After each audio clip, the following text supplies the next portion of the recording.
Hey everybody, we have a new sponsor and a special deal for our listeners of Karen Isn't Always Right. If you have any photos or documents that you need to scan, or videotapes, audio tapes, or film reels that you need to import, you should check out avgearguy.com.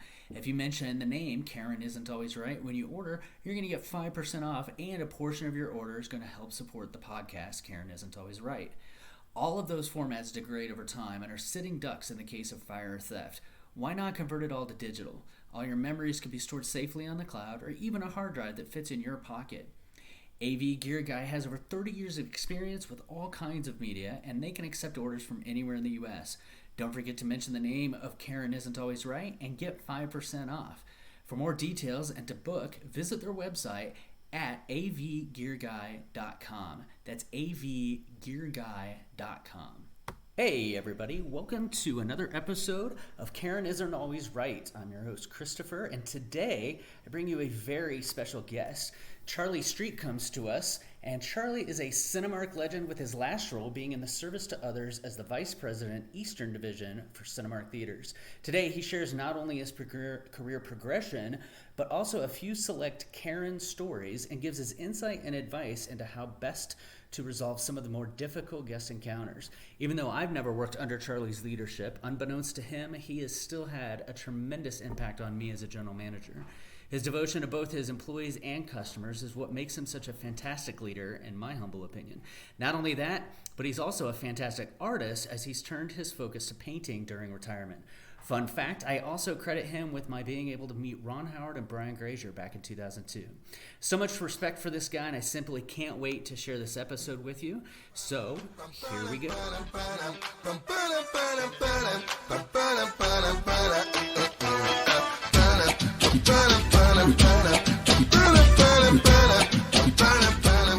Hey, Charlie, how you doing today? I'm doing great, man. How you doing? Good. Welcome to the Karen Isn't Always Right podcast. I really appreciate you coming on this. I've been very excited. Well, I appreciate you having me. I really do.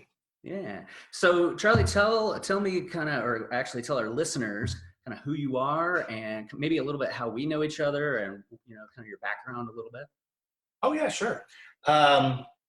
Name's Charlie Street. I was the Vice President of Operations for the Eastern Division. Pretty much had eastern half of the country for Cinemark Theaters. I got my start back in 1980 working for the original Cinemark. Most people don't know there were two Cinemarks. Yeah. And I started on April 2nd of 1980. I remember that specifically because it was my brother's birthday, and my grandmother was flying back to Austria. So I remember that day, and back in that day, Cinemark was just a little bitty regional theater chain. I worked at Cinema 6 in Temple, Texas. It was a 6-screen. That was the third busiest theater in the state of Texas. And miserably busy. I mean, packed so bad that your lobby is packed tight. You've got 6 lines of people wrapping around the building, and a 7th line waiting to buy tickets, because you had the old automa tickets that you had to punch in. And I got that job ironically because I was 17. I was a junior in high school, and my best friend got a job there, and he was bragging about, "Oh, I love my job. It's so fun, and everything." And I was laughing at him. I said, "Dude, you're crazy. I wouldn't work there to save my life. It's packed all the time, And he goes, "Oh, what I do is I'm the cleanup boy." Back then they had doormen who wore suits and ties and only tore tickets. They didn't get their hands dirty cleaning theaters. The cleanup boy worked concession, and then when the movie got out, would run and clean it up. Okay. And then go back to concession. Well, he was cleanup boy, and he said, "Yeah, I really love the job." And I said, "Man, you're crazy." I get home that evening, my mom says, "You got to get a job." And I'm like, "What?" Never even had considered getting a job at this point, mind you. So it's like, man, I don't know what I'm going to do.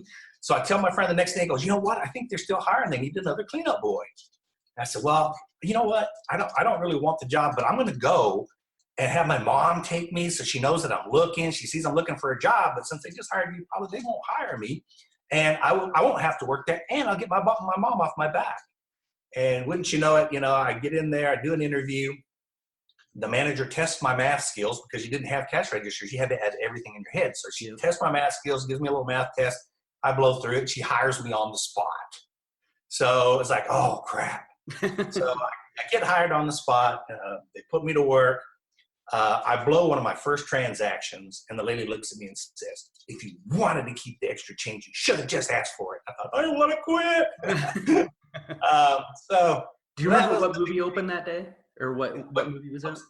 What's that? Yeah, I can tell you. We had Coal Miner's Daughter. Okay. All That Jazz. Serial. Foxes. And there were two others that I don't remember. Yeah. Okay. But those movies I remember specifically because Coal Miner's Daughter was cranking. Yeah. It was big. All That Jazz did pretty good business as well. Serial, I never even knew about it or nobody went to it. And Foxes is the same way. It was crappy. And then two others, and I don't remember that.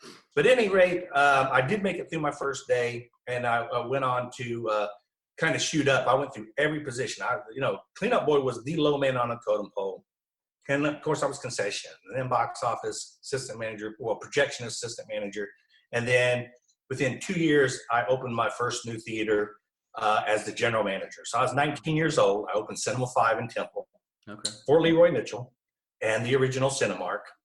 And then within the first, that opened 1983, December 10th, and Leroy sold Cinemark.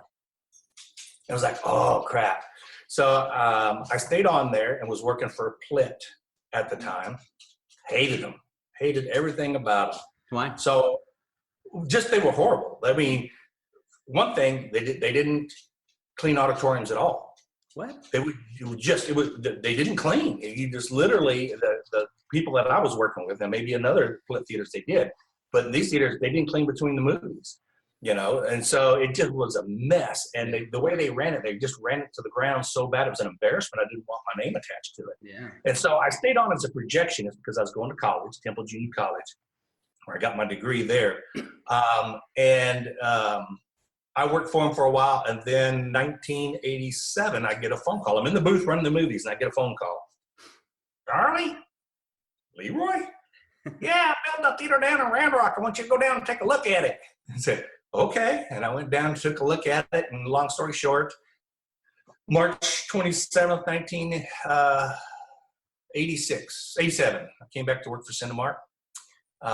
Worked at, Round Rock, Pflugerville, Wells Branch. I managed those theaters in Austin area, and then would go on to become a district leader out in West Texas in Lubbock.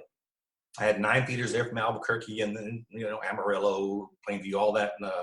And then I would move to San Antonio to run the southern district down there. And so I had the border and San Antonio and Austin and all that. Then, I don't know if you were around when the delayering happened and they took out all the district leaders and they moved them back into management. Right before I started. I started in February of 96. So I think it was. Okay, well, you were really close to it then. Yeah. And I lasted 10 months as a manager before I got a region spot. That's fast. So 2 regions opened up at the same time. And one of them was in Ohio. It was the Northeast region. And then one of them was in Kentucky. And Jeff said, well, which one do you want? And I said, well, Jeff, tell me something. Which one's the harder one to run? And he said, that would be Ohio. And I said, then I want Ohio. Good choice. And I took Ohio and the Northeast region. I went in. I don't think I was real popular at first, because I am demanding. I have high expectations, but I think I won everybody over there, and we had an awesome region. We year in, year out, that region always had the highest audit scores. We just crushed everything. That was what I had heard about you. Is you're very, very demanding. Like I think the first time you and I met was probably 2002. It was at a convention or a roadshow or something like that. But I had heard, your reputation was that you were very, very demanding, but you were very easygoing with your managers. Like you got along with everybody. Yeah. Well, I tried to be approachable and I tried to be down to earth about things, but understanding.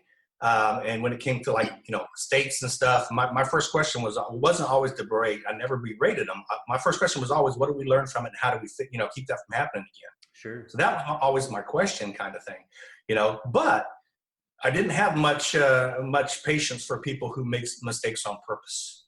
Yeah. People that did things that they knew they shouldn't do and they did them anyways, then it's another story. Then you get to That's see a not a side of me you mistake. don't want to That's see. a that's a Yeah, problem. Yeah. right. But honest mistakes, you can't get. I always say, show me somebody who never makes a mistake. I'll show you somebody who's not doing anything. I mean, you're gonna make mistakes, Yeah. kind of thing. But anyway, most people know the rest of the story. Northeast region. Then I ran the region in Chicago there, Hmm. and then from there to vice president of operations. Yeah. So took a while to get there, but I loved every step of it. I loved being a regional leader. I loved working with the managers. That was great. And I still got to work with assistants and I still people. And I always said customer complaints on the regional level were always bad because that means they got past the manager. Uh-huh. The managers take care of 99% of them, but the ones that get past, those are the ones the regional leaders get to deal with. So Yeah. there were some humdingers there for sure. Well, so that's the point of this whole podcast. So, we talked a little bit before we started recording, and I think you said you may have some that stick out to you a little bit. Do you want to share a couple? Yeah, I think there was two that I considered got past me, and that is the two customers that I just didn't I couldn't please. And the first one honestly was so insignificant. I don't even remember what the complaint was about, but it got above me and it went to Don Meredith, who was my boss at the time, and even got past him. Oh. So this guy was obviously somebody you weren't going to please. Just wasn't going to happen. I think he wanted a year's free passes for some insignificant thing to happen to me. And I just wasn't going to do it, simply wasn't going to do it.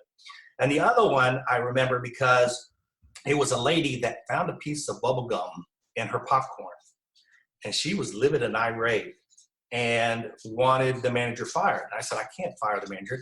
I don't know if it fell out of an employee's mouth into your popcorn or somebody just in the auditorium was eating popcorn and threw their gum that landed in there. I have no way of knowing how that got into there. Our managers, dumped the popcorn and cleaned the machines immediately, which is all they could really do. There was no way of knowing how it got in there. And she was adamant, you have to fire that manager. And I just wouldn't do it, And so she wasn't happy, and that one got past me. But Karen was not right on that day. So that one, were you an RL at the time? I was an RL at the time. Yeah. Yes. So did that go above you? I don't think it got past me. I think she was, just mad enough that she talked to somebody up above. Yeah. Of course, you get plenty of those that go straight to the top. They go to the president and CEO of the company. And of course those get handed right back down to us in the first place. So, and they get handed all the way down to the point to where, they'll get handed down to me. And if the manager hadn't had a chance, I hand it back to the manager, Yeah. So it's always that chain of command, go through one to the next, because the managers are the people that are most likely going to take care of them in the first place. Right. Right. As long as they're reasonable. It's interesting when people make that decision to just completely bypass the local personnel, whether it's the employee, the assistant, the GM, or whatever, and they go straight to the RL. And it's like, we could have all saved a lot of time here had you just come straight to me, and I would have taken care of you. And sometimes even when I'm talking to a guest, well, I want your bosses, or I want the corporate information or whatever. And there've been a lot of times when I've had to say, you're going to end up dealing with me anyway. So we could talk about this now, or we could talk about it later, but either way, we're going to be talking again. So why don't you give me the opportunity to try to take care of you? Yeah, absolutely right. Yep. So, one of the things I asked you before was, do you know what a Karen is? And you very quickly responded with an affirmative on that. So having known what a Karen is, what do you think, where do you think that comes from? Where do you think the unreasonable nature of these people, why do you think, what's the cause of that? Really, that's really has to do with society today. It's all about the me, kind of thing. And honestly, I think I see the ones that really get pushy and really get upset really quick, and you can tell that they take it out on the employee and stuff. It's really this ego thing with I'm the customer and I'm always right, and they get off on pushing around the employees because they know they can't fight back. They can't say anything. And I saw that a lot, and that was always disappointing. And as a manager, I always felt that it was my responsibility to protect my employees from that. I would step in really quick, kind of thing. But the same thing happens even with the managers, because they know the managers have to be, pretty much be the same way kind of thing, and so as a regional leader, I felt an obligation to protect the managers to a degree as well, but I just think it's society, and it's the me generation kind of thing. I want it my way, and I'm the most important person in the world. Mm-hmm. And it just stems from that, and you get some really crazy, like I said, people wanting passes for a year because the popcorn was cold, or I got a complaint as in a regional spot. I got a complaint from somebody who was pissed off because the manager wouldn't let them take the salt into the auditorium. I got another one because the mall at Christmas wouldn't let him turn left to go around to our theater. He wanted to turn left. They made him turn right. Now, granted, listen to this. The theater was the exact same distance from the entrance on the back side of the mall, either way you went, but he was pissed off because the mall made him go right. It's like, do you even have a life? Is there anything out there that matters more to you than to waste as much time of your life complaining about the fact that you had to go right instead of left? Isn't that the crazy thing where people they do seem to have these extra time cycles in their world where it's like, well, I'll just clickety clack, I'll just pop off an email or I'll call someone above. And it's like, do you not work? Do you not want to spend time with your family? Like, yeah, there's another aspect to that too, though. And that other aspect, unfortunately, some managers foster that in their patrons. A lot of managers who don't want to deal with a difficult situation, their solution is let's throw passes at them.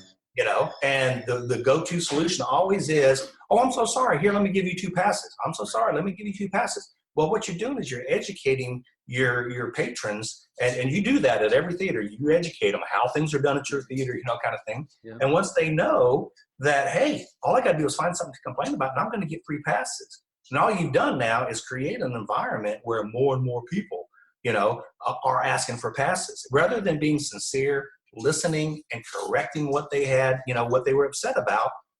In the beginning, most people really do believe that they were wrong, even if you don't agree with it. Right. They feel they were, and to let them to listen and to let them know that you understand and that you feel the same way, that and if you were in their shoes, you would feel the same way, and you correct the problem and stuff. Usually that's fine, but I've seen it time and time again where the managers just educate their patrons that all you have to do is complain.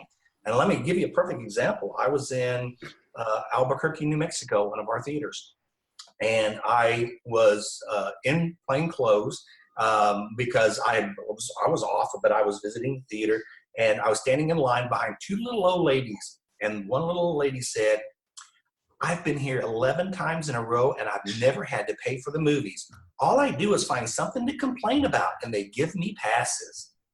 And she said that exactly, I swear to you. And it was just like, and I told the manager, I said, see that little old lady? If she complains, you don't give her any passes today. You got to put an end to that. At some point, the same way Karen's not always right, at some point, a patron stops being a patron. Mm-hmm. Yeah, you have to fire your customer. But they're never paying anymore. They're not a customer. I'm sorry. Yeah. You know what I mean? Yeah, that's something I try to focus on when training, my people, whether it's employees or assistant managers or whatever. Is I think the most important thing is the empathy and being genuine. Those two things go hand in hand, because one of the, like when I do an orientation, one of the things I'll say is, have you ever been in a fight with your significant other and you say sorry? And it always gets a laugh, because it's like, how do you think that is going to go over with your significant other when you say sorry like that? Because it's not genuine. Yeah. You're not really sorry, and then so then that escalates the situation to the point where now you have no choice but to try to compensate the guest, because they're now that pissed and they've been so inconvenienced. And so, like you said, you're educating or training those guests to start expecting that. But then there's that balance between trying to compensate a guest for an inconvenience or a bad experience or whatever, and then determining who's really trying to take advantage. And I remember when I first started working in movie theaters, we were always trained, do whatever it takes to delight the guest, and back then it was like, you never really worried about people trying to take advantage. You know, Right. you just took care of a guest. One way or another. It's not always Right. like you said, it's not always compensation or whatever. I think times have changed a little bit more to where now we have to be a little bit more cynical, I think, and try to read, okay, is this a real situation or whatever? And it's unfortunate too, because I don't want to be cynical and I don't want to second guess a guest, but Right. you have to kind of read between the lines a little bit sometimes, like these two little ladies. Right. Yeah. But, and we always said, Cinemark always said, look, we know we're going to have a percentage of people that can get by on us. But we would rather err on that side of taking care of the guests, and getting scammed by a certain percentage than to genuinely send somebody away unhappy and feeling like they didn't get, their money's worth or they just weren't satisfied, And so I would, probably unless it was blatant, I would err on that side and I would give them the passes. I would take care of them, kind of thing. If it's always the same reason, always the same thing. At some point, you just have to say, well, I'm sorry, but I don't think we can we can please you on this, especially if you're not going to change it, we can't please you on this. So maybe you better find another theater, that should be very, very rare. I can count on my hand, how many times that I probably said that to somebody, Yeah, same. Yeah, probably on a couple of fingers I can do that. Yeah. I have what was I going to say? I lost my train of thought. It was along in that vein of dealing with those guests that are trying to take advantage. Oh, I remember what it was. It becomes a little more difficult to see those patterns when you have a large team of managers because not everybody. Yes, you do. That is exactly right. Those things fall through the cracks a little bit sometimes. I remember sitting. They're smart enough to know not to go the same manager at the same time too. Yep. I remember sitting in the office one day and there was a group of managers. It was a busier day, so there were several managers there at the same time. And we were all talking and a call came across the radio. Hey, there's a guest in the lobby who wants to speak to a manager. So they went out and handled the situation and they came back and they were talking about that situation. And then like 2 or 3 other managers were like, wait a minute. Did they look like this? Was this is the situation? I just talked to that guy like last week, and so then all of a sudden we all realized, oh, yeah, that's what's going on. Yeah. We had a guy in Columbus, Ohio, and we got a complaint that a guy had his cowboy hat and he got a bucket of popcorn and he set his bucket of popcorn down in his cowboy hat in the seat next to him and it leaked through and got butter on his hat. His hat was signed by George Strait and it was a $300 hat. So the theater paid for it. He got $300 out of us. Well, fast forward 2 years later, and guess what? Exact same complaint. And so I said, well, wait a minute. And different manager, though. So I said, wait a minute. Hang on just a second. And I called around my other theaters, and sure enough, it turned out one of my other theaters in Columbus, the guy hit him for the same thing, And then the Regal Theater down the road, guy hit him for the same thing. And I said, no, we're not paying this guy. It ain't going to happen. The gig's up on this dude, you know. Yeah. So people will find ways, and there's a billion stories like that out there. But still, keep that in perspective that is such a tiny percentage. Sure. Yeah. It is such a tiny, insignificant percentage. Most people that complain generally are upset about something. Whether we think it's important doesn't really matter. It's obviously important enough to them for them to complain, and we owe it to make that experience, everything that it could be. And I keep saying we as if I'm still there, but I will always be Cinemark. I'm sorry. Well, I think that's a good point too, and that's another thing that I train people on as well. Is that one of the things I'll tell them is, look, the customer isn't always right, but the customer is always right. Like from their perspective, they're right. It doesn't matter what you think.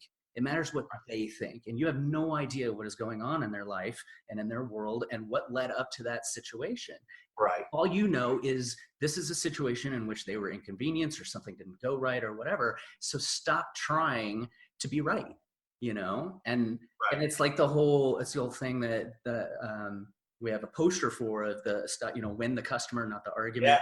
That was a great one. That was one of Art's and Bertha's, and that was spot on. That was a cultural thing that really sank in to what the company believed in, and it was a great point that he made. And he's absolutely right. What good does it do for you to win the argument? It's better to win the customer. Absolutely no good. And I tell my people that too. It's like, look, you can solve the problem, or I can solve the problem. but one And way I'm going to. we're going to Right. solve the problem. So, Right. why don't you do I it always said now the same before thing. it escalates? I said the same thing. I said, look, either you're going to satisfy them or I'm going to satisfy them. So do you want me to be the hero or do you want to be the hero? Exactly. Yep. And Because Robert used whoever's to not tell me the the same hero thing. is the bad guy. Yeah. Yeah. But when it came to dealing with the customers and stuff, for the managers who might be listening, who maybe are newer to it and still struggle with that aspects of dealing with the customers, my suggestions were always, A, if they're mad at somebody, get that person out of their sight. Mm-hmm. You go away, I'll deal with it. So you take what they're aggravated about out of their line of sight, so they're not focusing on that. Yeah. And then B, you listen. And what they're trying to do when they're being, they'll normally tell you their story 3 or 4 times. And what they're trying to do is convince you. So the minute you say, you know what, I understand. If I was in your shoes, would feel the exact same way. Now, all of a sudden, boom, I no longer have to convince you that I'm right. Right. Because you believe what I believe. Yeah. If you will say that one line, that will stop them from being, from ranting and ranting and ranting. I get it. I totally understand. I would feel the exact same way. So let me ask you, how can I make that up to you? And most of the time they're going to say, oh, I want I want some passes, Sure. and say, you know what, I'm going to do that. But let me tell you what else I'm going to do. I'm going to throw in a large popcorn in the drink, and then you go above that by a step, and blow them away, give them more than what they expected. And let me tell you, you can turn a complaint into a positive really quick. Mm-hmm. And I honestly, as a regional leader, would get Christmas cards from customers who years ago I had fixed a complaint for. It was crazy. But it's you look for that hero moment, just be the hero. Yeah. I've had those situations too, where a situation was just completely falling apart, and I mean, like a total meltdown. Like one that jumps out at me specifically was, I was working in Greeley a long time ago, and this lady, it was a weekday, and this lady she was really, really upset. I can't even remember what the issue was, but so upset. And I could not seem to rectify the situation. She ends up going into her movie, and I mean, the situation just did not go well. After her movie got out, I made a point of being at the door as the movie was letting out. And when she came out, I said, look, I really want to apologize to you. I just did a horrible job of taking care of your situation, and I'm just so sorry. And this woman was like, no, I'm so sorry too. She's like, you did fine. I was just being unreasonable. She gave me a hug, like, you're amazing. And it was like, and those are those situations that sort of make you feel even better than if everything would just go smooth all the time, when you have that moment where you kind of turn things around. And Absolutely. Yeah, it just goes a long way, I think. Yeah, I always tell everybody, my managers and stuff, always be looking for that hero moment. Mm-hmm. And that hero moment can be as simple as open a door for somebody. Yeah. It's amazing to watch people's eyes light up when you open a door for somebody and, hey, let me help you with that, or what seat are you in, and you just help them along the way. Little things like that go such a long way, and those are, that's a hero moment. It's a small one, but it's a hero moment. And like you said, sometimes, that can be more rewarding than when things just don't go right, is being able to take care of something like that. So it makes the job really more rewarding. Yeah. Let's put it that way. Yeah. Well, it gives you that sense of satisfaction, I think, too, to know that you had that ability to turn things around. But to also touch on what you said a minute ago, where it's like, whoever they're aggravated with, get them out of the picture. Right. And earlier you also said, show me someone who has never made a mistake, and I'll show you somebody that doesn't do anything. Well, as a GM, I've made plenty of mistakes, and those are sometimes associated with dealing with a customer concern or a guest concern. And I've been that guy who wasn't maybe handling a situation best. So I've removed myself from the situation. I've actually asked an assistant, hey, it's not going well for me. For whatever reason, I can't establish a rapport with this guest. So that assistant will step in instead and get me out of the picture, and they're able to de-escalate, because sometimes guests just, for whatever reason, you can't jive with that person. So if they fixate on you and they see you as the problem, then that's the issue. You got to get somebody else to deal with. Yeah, and it's just sometimes a perspective change, and I've done it for assistant managers, and so I mean, it's works for everything, I think. So Sure. Yeah, no, absolutely. change the dynamic. So have you ever had, a situation, whether it's as a manager or even an RVP or whatever, but probably more likely as a manager, where a guest, a Karen, is in front of you and just going off on you, and then you have to, how do you make that decision where enough is enough as far as the abuse is concerned, and where do you draw the line on saying, look, I'm trying to help you, or okay, we're done? Have you ever had Yeah. to face that? Yeah, many times actually. Okay. And one comes to mind. I got a complaint that the baby was crying in an auditorium. And I went in and I asked the lady with the baby, who was screaming at the time, could you please bring your baby out into the lobby until, it stops crying? Well, the minute we stepped into the lobby, she spun around and just tore into me with, profanities and just tearing me up. I paid my dollar. I get to I get to watch the movie like everybody else, why are you removing me from there and everything, And I was explaining to her, well, everybody else paid their money too, and they didn't pay to listen to a baby cry, and I did everything that I could, but there was no calming this woman down. She was just building up a head of steam to the point to where she said, you need to call the police. And I said, well, ma'am, I guess I'll call the police. And she got there and she wanted like me arrested or something for removing her from the movie theater. And when the cop sided with me, she wanted his badge number and everything. You do it to a point to where you can't reason with them. And if they're being abusive or any point become to where they may become physical, those are easy, quick lines to say, okay, enough's enough. When you want to talk to me on a professional basis, I would be more than willing to try to help you, and try to make this right by you. But until then, we're done. Yeah. It's just that simple. And so, I would put up with some cuss words, because they're mad. I get it, Yeah.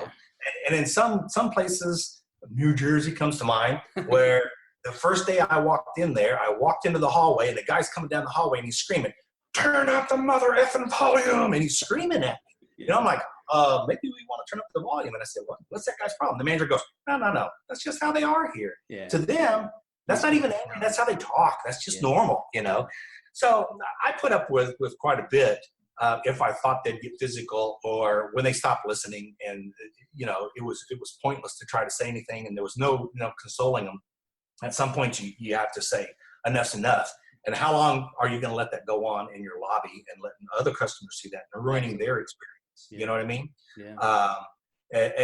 And surely if they're doing that toward an employee, I draw the line even faster. I don't let them cuss at my employees. I'm sorry. Yeah. I'm going to step in and I'm going to tell them, look, you're not going to abuse my employees. Simple as that. You want to talk to me in a calm manner, I will take care of you. You and I can deal with that, but you're not going to cuss at my employees. It's not going to happen. Right. If you're going to do that, there's the door. Yeah. And it's that simple. And a lot of times that'll put them in their tracks and they'll stop. But you owe it to your employees to protect them from that. Yeah. You can't let that go on. Yeah. But as a manager, I took that. I would take that on myself, because I get it. They're mad. Let them, let them vent. Let them, rail on for a little while to a point. Yeah. Well, and I always draw that. I always recognize the distinction between swearing and swearing at you. Right. There's a difference between this is bullshit and you're bullshit. You know what I mean? Or yeah, absolutely. Yeah. And that's when I, typically what would come out of my mouth is similar to what you would say. It's like, look, I'm happy to help you, but we need to calm this situation down and speak professionally about it, or we can't keep going. Right. Right. And I did find that one of the more challenging things as a manager is training younger people on how to handle those kinds of situations sometimes of, like, you're not don't escalate the situation by saying calm down, there's that nuance that you have to find. And that can be really difficult when you're only 16 years old. Like, you don't know anything really. I mean, I didn't know anything. So let me tell you, that's a great point. And that's going to become more and more and more of a challenge as this younger generation is growing up with really stunted social skills because they communicate online on the computer. They're safe behind their computer screens. Yeah. They can have anonymity. They can say what they want to say. It's social skills are declining at a rapid pace because of it. And as those people grow up and become your assistant managers and you're trying to teach them, it's going to become more and more of a challenge on getting people on board on how to handle that. Kind of already has. It'll be very much more difficult because even people that are complaining are going to have those same kind of, well, when I'm on my computer, this is what I would say. And now they're going to say that in your face, in real life. And that's going to be changing. And I can only think that it's going to get a little worse than it is going to get better. Yeah, I mean, I've seen that happen over the years. I mean, I've seen a lot of, as you probably have as well, I've seen a lot of change over the years. I mean, as I've gotten older, and I mean, it's hard for me to determine if I'm at that age where I'm just seeing change, or if I'm like that guy who's like, these kids today. But yes, yeah. So how do you find that distinction? But right. I have started to see that, and in addition, a lot more people are struggling with the anxiety of dealing with people who are completely unreasonable and screaming and yelling at them. Yeah. You don't know how It's stressful. I'm even one of them sometimes, where it's like, sure, it's stressful. Nobody enjoys that. Yeah. Because if they're going to be unpredictable and they're not going to listen to reason and stuff, then how can how do you deal with that? It's very, very difficult, and it's very stressful. I always just cringed every time I get that phone call. The patron wants to talk to you. Like, oh crap, they got past the manager. This is going to be a big one, kind of thing. And I never look forward to it, but 999,000 times out of whatever, you're going to satisfy them in the end. You just got to listen to the abuse along the way.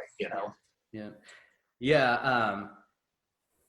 True. I do think that's true. And how do you train your managers on, or I guess the question I was going to ask is, have you ever had the complaint come to you when you're either in a regional role or VP role or whatever? I don't know how many you dealt with as a VP, where the complaint evolves from what the situation was about to, well, everybody was just rude, and that becomes the complaint. And then sort of getting to the bottom of that reality, like what part of that is real? Yeah. No, I'll be honest with you. There was always a tip of the hand, using a card expression, playing card expression, when the customer would say, oh, all your employees were rude and your bathroom was dirty. Right. And the podium guy sent me to the wrong auditorium. What that tells me immediately is, I know my complaint is a crappy complaint and I'm not going to get any passes with it. So I better make it better. You got to fluff it up. You know what I mean? Yeah. And so that was always a tip of the hand when they would launch into that. All your employees are rude. No, they're not. Right. Whatever you're perceiving, this isn't the case. I never said that, obviously. Sure. I would take care of them, and 99 times out of 100, you'd never hear from them again. That's fine. So that'd be one of those cases where you err on the side of knowing this isn't the case, but this person had a bad day. They probably had a bad experience, and we're looking for things that were wrong. Yeah. So let's just make it up to them anyways, Yeah. Even though I know my employees weren't rude. Did I call the manager? I didn't even tell the manager about that. Right. You know what I mean? Yeah. Why waste their time and effort on that? I wouldn't even let them know about it. And if I was the manager, I would do the same thing. I wouldn't even tell my employees about it. I would just deal with it and be done with it, because I know all my employees aren't rude. Sure. Yeah, of course.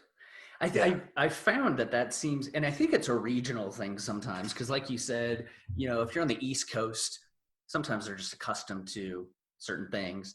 But it kind of depends on where you are. But the last theater I was at, it was a reserve seating recliner location, not very many seats, only 800 seats in the building. We used to have a lot of issues, especially right after we opened, where people bought tickets for the wrong time, the wrong theater, whatever it was. And we have certain policies in place and things like that. And we're relatively speaking, an extremely busy location for the amount of seats there are. It was very tough to tell people, well, I can't, I'm unable to refund that ticket or exchange that ticket. It's already sold out, and then they're just freaking out on you. It's like, well, why can't you do this? But it's not always limited to that. It could be an alcohol policy or a bag policy or whatever policy it is. And when you try to explain that policy, that just sets them off even further sometimes. And, I was always trained of find out what you can do for somebody, not what you can't do. And so I'd always try to find solutions, but sometimes that can be challenging to try to find the right solution, especially if it's just not the solution that they're looking for. And so then it escalates beyond that. So it goes to my RL or RVP. And then it becomes, well, the GM was rude because he told me I can't do that. And but those are easy enough. As an RL, you listen to that, and anytime somebody says no, you're automatically rude. Yes, that's across the board. You say no, you're rude. But when it came to being enforcing policies that we have in place.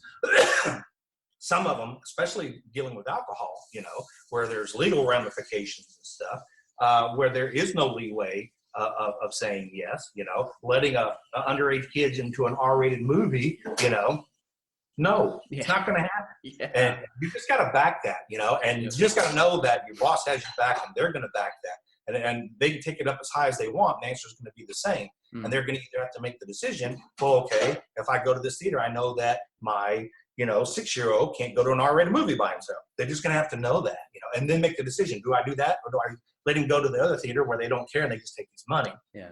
But you make those decisions, when you make policy. You got to understand that, Yeah. And then you got to count on everybody towing that rope and backing everybody. Because if the manager says your 6-year-old can't go into that R-rated movie, and the regional leader turns around and says, "Yeah, I'll send you passes," whatever, which would never happen, by the way. Right. It undermines the whole process. No. Yeah. That would be horrific, because if you ever do that, or if you ever as a manager do that to an assistant manager who's doing the right thing. Now, it's different if you make it up to a customer when the assistant manager blows it. But if that assistant manager says, "No, I'm sorry, your 6-year-old can't go into that R-rated movie," and then you come in behind him and say, "Well, just one time I'm going to make an allowance." That assistant manager sees that. How many times do you think that assistant manager is ever going to stop another 6-year-old from going into an R-rated movie? Exactly. So that's got to be backed by everybody all the way up the line. Yep. And I mean, regional leader to the CEO. Everybody's got it. If you put that rule in place, you better be willing to back it up. There's times when there's certain rules that you bend a little bit to make the customer happy, maybe. But there are certain ones that are in place that you just can't. You got to know that. Yeah, I was talking to somebody recently. It was last week on a different episode. This guy's with AMC, and he made a good comment of like, we live in the gray area, sometimes in this business, where you really have to be able to identify the nuance in the situation, and do I have some wiggle room here, to make an exception, barring breaking the law or completely undermining people or anything like that.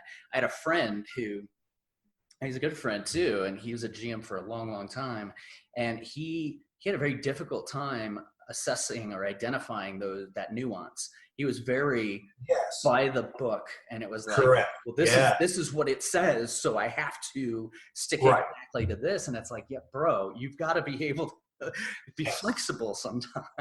Correct. Yeah. I mean, there's certain ones that that you cannot bend, and then there's certain ones, hey, they missed the first part of the movie, they want to stay over. Well, that's, let me check to see if that seat's sold for one thing, because now it's reserved seating. But, if it's not sold, okay. What difference does it make? Bend that, And when you do bend that rule a little bit, and you're telling somebody, well, I'm not supposed to do this, but here's what I'm going to do. I'm going to do that anyways. All of a sudden, I'm special because you just bent the rule for me, and man, you're a hero. That's a hero moment kind of thing. But you're right. You got to know the difference, and sometimes that's difficult, and that's all part of experience, though.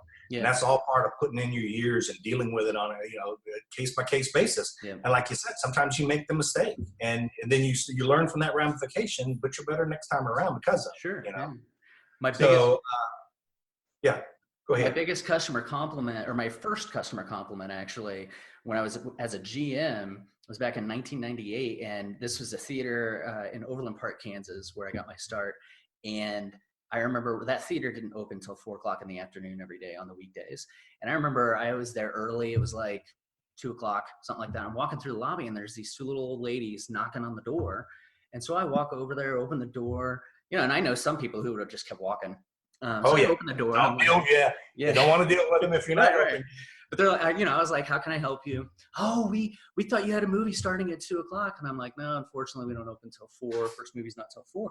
Oh, well, we both came all this way. She's from there and I'm from over there. This is our time to meet. And we're going to see a movie. We're so excited. And I just was like, you know what? Come on in. I'll just run the movie for you. I didn't charge them anything. And then they went and sat down in the movie. I threaded the movie, started, and then I went and made popcorn for them and got them a couple drinks. Took that. I didn't have to. I mean, look, all that was free to them, Right. but that was my very first customer compliment. And it was such a big deal to me because Jeff at the time, made a copy of that and sent that out to every single theater. Oh, yeah. I was like, yeah. oh, man, it's like the coolest thing in the world to be. Oh, yeah. I recognized. did that a couple times when I was running Round Rock. It was the same thing. We didn't open until 4. Mhm. And then occasionally you get people from Austin who are used to the theaters opening all day kind of thing would show up, If I was there and there was nobody else there, yeah, depending on the people, I mean, if they're a little bit on, if they're gruff and scary looking, Sure. maybe not, because then they're going to rob you, You got to be real careful with that. Yeah. There's a bit of liability there, but some family shows up, or young couple shows up or whatever. I did that 2 or 3 times in Rat Rock too. Same thing, just I can run the movie. Yeah. So there anyway. Sorry about the squeaking in the background. Our dog's I see your dog walking back there. The other thing that sort of younger in tenure, not age, folks seem to do is and sometimes it is age, they want to be the enforcement police. Oh, yeah. And so sometimes it'll be after the fact where, we have the no outside food policy, right? And like somebody will realize that somebody got passed with whatever, a drink or sub sandwich or something like that. So then they're chasing them down and they're interrupting them in the middle of their movie and they're disrupting other people. And it's like, you didn't stop. You got to stop doing that. Like, it's our job to catch it at the beginning. If we don't catch it, that's our loss. We screwed up. Yeah. We need to do a better job. That's a great example of the gray area rule there. Yeah. No outside food and drinks. And basically you're keeping the honest people honest. People who are going to sneak it in are going to sneak it in. Mm-hmm. It's that simple. Would I go in there and drag them out? No. The benefit of them not getting to drink that Coke they snuck in doesn't outweigh the disruption of everybody else's experience. Yeah. So no, I don't go in there and I don't ask them to drag it, take it out. If it's alcohol, it's another story. Sure. If I'm not selling beer and they bring alcohol into the auditorium, yes, I do. And then I always offer to call them a cab. Yeah. Regardless of how illegal too. I mean, you're breaking the law when you're doing that as well. Exactly that. And you don't let them continue to drink in there, obviously. You don't have a license for that. So that's the one thing that I would be pretty strict on. Again, that's a law kind of thing. Mm-hmm. And then always offer to call them a cab, because if they get in their car and they get in a wreck and they die, their mom or dad's going to sue you because you knew they were drinking and you let them drive. Yep. So it's a liability kind of thing. So, there's rules that are chiseled in the stone. And fortunately, the vast majority of them aren't. They're more in the rubber and you can bend them a little bit kind of thing, Yeah. But you just have to weigh the pros and cons. And if you're always have that mantra of, I want to make everybody's experience the best possible, and obviously I'm not going to make that 6-year-old's experience possible, to go into an R-rated movie. Sure. But you're also doing there is you're making sure that the people in that auditorium aren't uncomfortable sitting next to a 6-year-old who's watching a sex scene in an R-rated movie. Yeah. Because I've gotten complaints from that from parents that took their kids into the R-rated movie, and they were in there with them. And other customers would complain because they're uncomfortable that there's a child sitting here. Sure. Yeah. The worst case scenario of that is I had a guy take his 2 5-year-old twin daughters into Natural Born Killers. And that to me was one of the heaviest R movies ever. It was disgusting. And I went in there and both little girls were sitting with their fingers over their eyes and just, they were whimpering as if they had been crying. And it was just like, this guy's the biggest a-hole on the planet. Yeah. Why, he's so all about me to the point to where he's going to sacrifice the happiness of his little girls so that he can watch this movie. It was ridiculous. Yeah. But Yeah, I don't want to get off on tangents or anything. It's just that some rules are written in stone and others in rubber, and most of them, you've got a gray area to work within as a manager. I think the cell phone policy is a really good example of enforcing even while it's going on, because that is such a disturbance, Correct. To other Correct. people. But that's also the policy that when you do enforce it, it's for whatever reason nowadays people can't seem to get on board with that policy, and it's like, well, I'm just checking my phone for a second. It's like, no, it doesn't matter. You can't. Right. You step outside. It reminds me of that the Alamo Drafthouse trailer. I love that one. Yeah. That always cracked me up. And for anybody who doesn't know, just Google Alamo Drafthouse cell phone policy, and you'll get a kick out of it. Yeah. But yeah, I mean, I had a concern not too long ago, a Contact Us, where my theater checker did his job and walked out. This lady had her phone out for a while, a good 10 seconds, which if you count out 10 seconds while you're in the middle of a movie, that's a long time. And he said something to her. It's a distraction.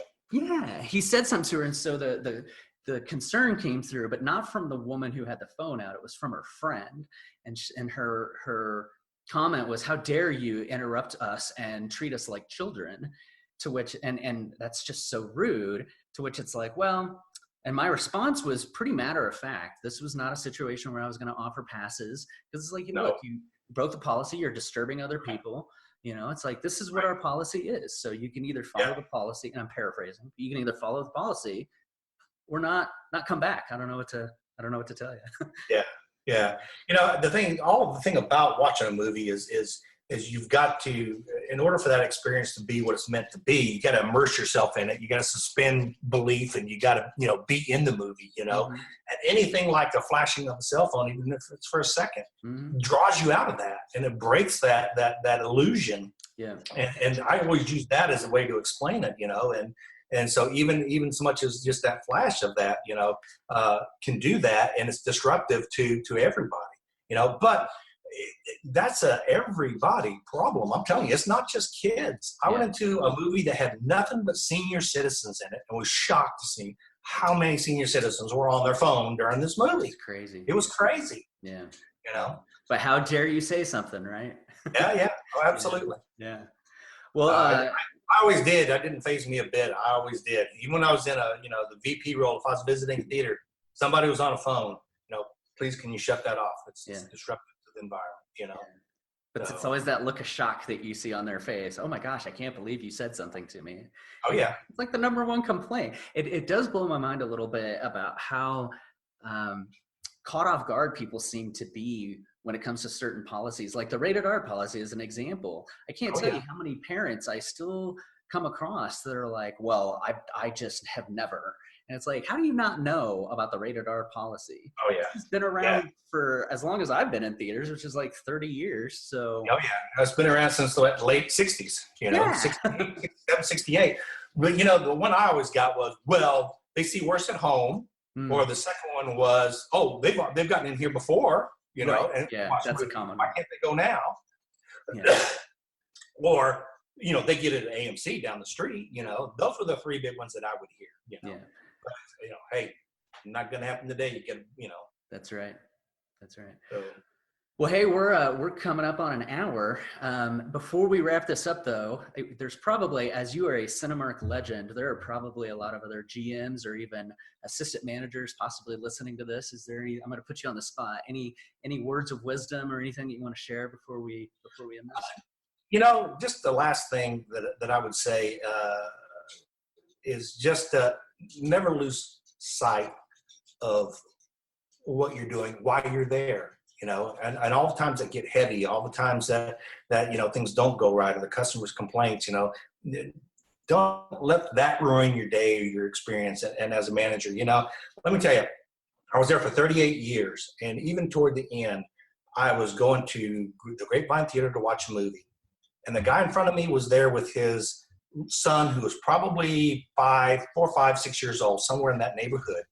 And the little boy was so excited about going to his movie. He was holding on to his pee-pee and he was dancing. He was doing this dance, He was so excited, I got to see the movie, And I looked at myself and I said, that's why I do what I do, right there.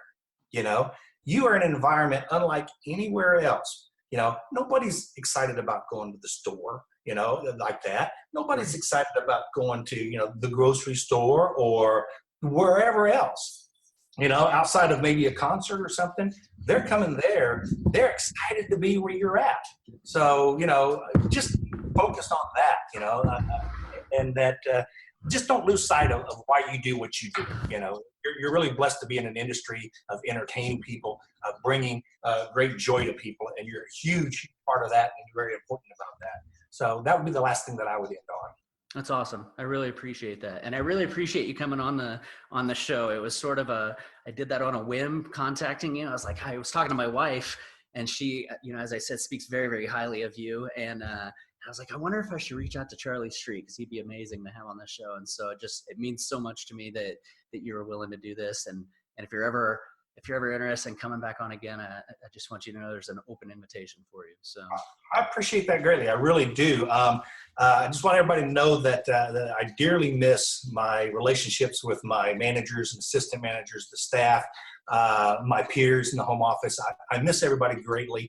I've got nothing but positive thoughts. I miss the opportunity to help people be successful. It was just that's the biggest blessing in my life. I don't think about paychecks in the past or anything. I think about the people that I work with and the lives that hopefully I touched along the way, and maybe I made a difference in somebody's life. That's the most important thing to me, and hopefully I did that. Oh, I guarantee you did. But I can. You asked me to be on the show, and I was like, yeah, sure, I'll do that. I didn't prepare anything. I know I could riff on this for a week solid probably and bore everybody into a coma.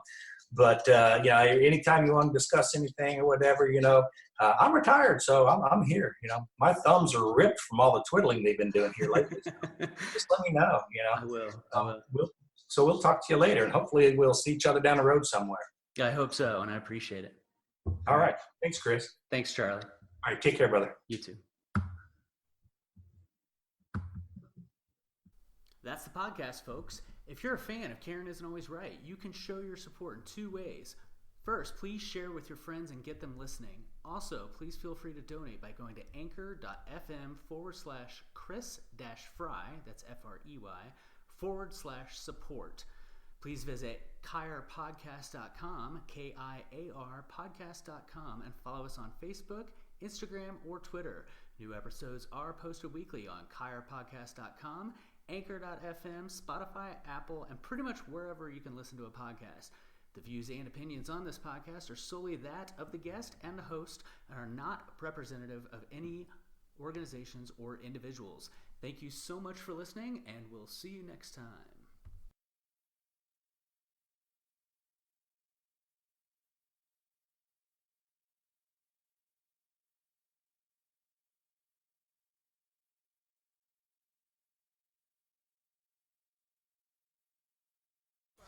Bum, ba-dum, ba-dum, ba-dum.